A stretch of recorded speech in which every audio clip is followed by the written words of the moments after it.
Okay, the stepchild of colligative properties is osmotic pressure. And so osmotic pressure just comes from the ideal gas law, PV equals nRT. And so really figuring this out is mostly just algebra, right? So you can take PV equals nRT, you can arrange that to P equals nRT over V.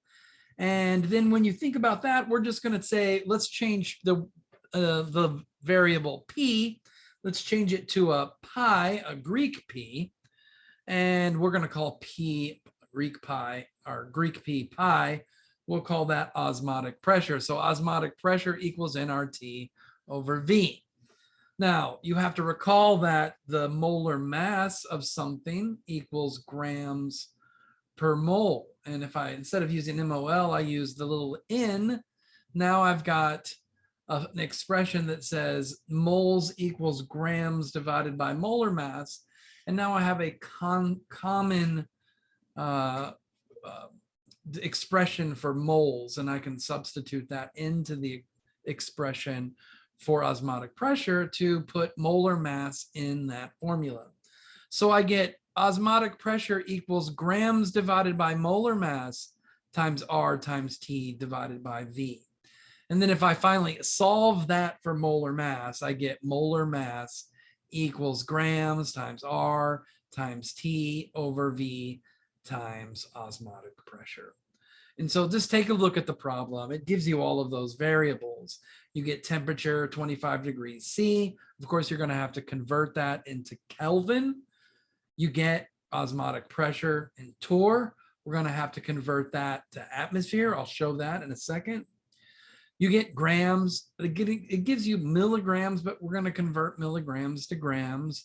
And it gives you volume, 150.0 milliliters. We got to convert those to liters. And of course, you should know the gas constant. So let's go ahead and put all that together. So I get mass, 15.2 milligrams is 0.0152 grams.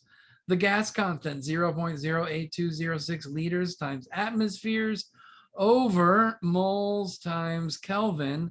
Let's go ahead and correct those parentheses, stretch it out, give myself a little bit more room.